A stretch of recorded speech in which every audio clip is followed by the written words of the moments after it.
Hi, my name is Gwen Sandifer, and I'm the Chief of Loud Minds. And today I'd like to highlight discomfort, as strange as that sounds. A lot of articles out there about change, no pain, no gain, resilience, motivation. And so this article caught my eye, and I'd like to share a few points with you today. The article itself is called Motivating Personal Growth by Seeking Discomfort.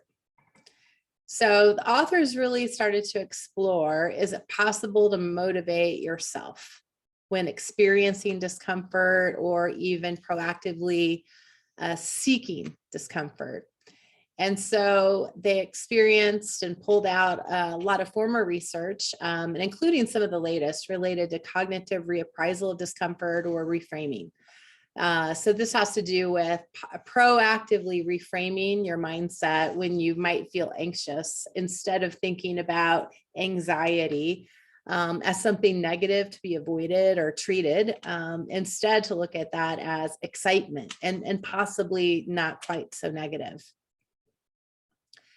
And then they built on this research to ask these specific questions. Might merely encouraging people to seek discomfort motivate rather than be a cue to quit? And would a person who seeks to feel awkward and uncomfortable be more motivated? Well, that one really caught my eye. I tried to recall if I'd ever actually motivated myself to seek being awkward. I've certainly been awkward many times. I've felt out of place. I felt that imposter syndrome that we talk about sometimes, but did I seek it out? I don't know. I don't know if I'd put it in those terms.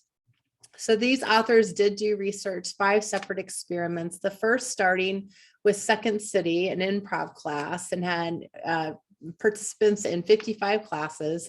And then they did 4 other experiments online, having everything to do with really uncomfortable topics, like gun violence, like political views, right, left, bookends of that, and then COVID-19 itself. And what they found is, yes, indeed, if individuals seek discomfort as a sign of progress, it increases their engagement and motivates them to actually pursue personal growth. They also highlighted the importance of immediacy. So immediate positive feedback is always going to be the most powerful to keep a person motivated and moving ahead to feeling successful. But when immediate positive feedback or a positive feeling is not experienced, and we all know a lot of this personal gain is protracted success or protracted feedback.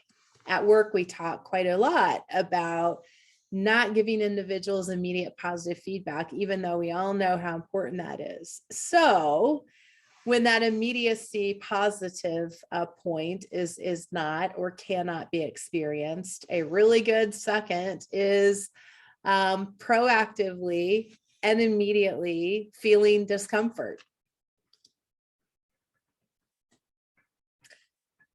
So they found seeking discomfort in pursuit of growth prompts people to spontaneously view discomfort as a signal of progress.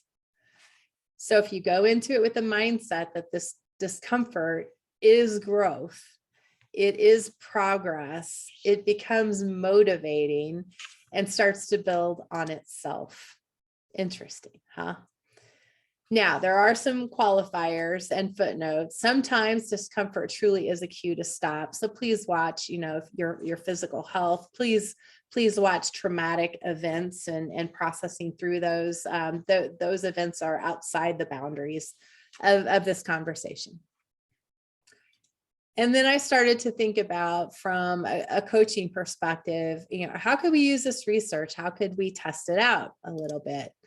And so questions that I'd like to pose to you are things like, when might we assume we stop growing, if ever?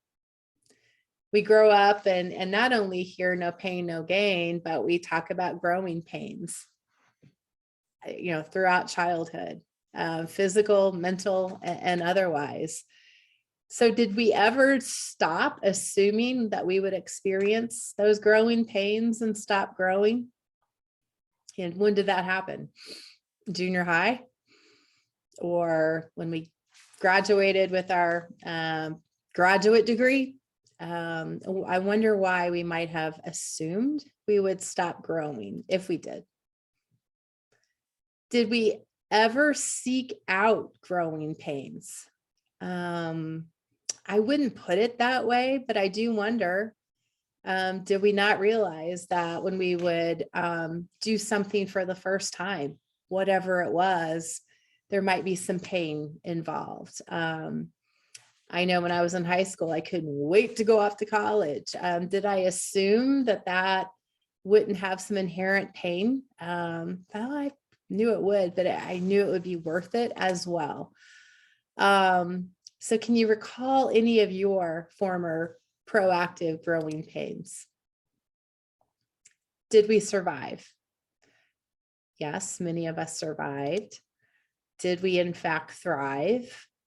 Yes, many of us are thriving. If you reflect back on your professional career, on your lifetime, I would guess that many of you would acknowledge that you're thriving today, based upon your vision of yourself long ago.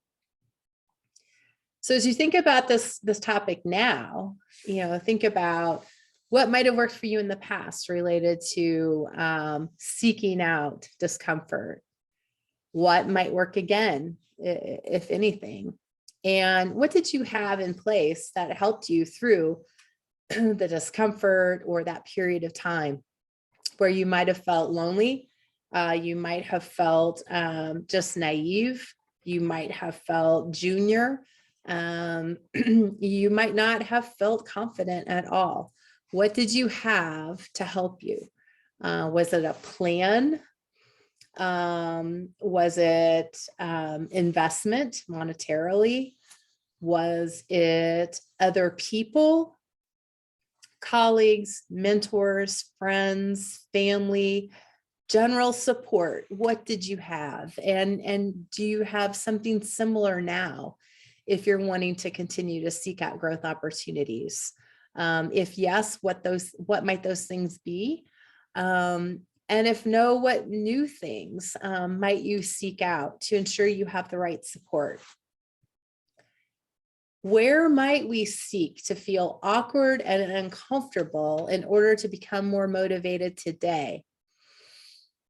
Just one thing, one area. Don't overwhelm yourself. Don't dive into the deep end here. What is one thing that you might be willing to try your hand at being a little bit uncomfortable?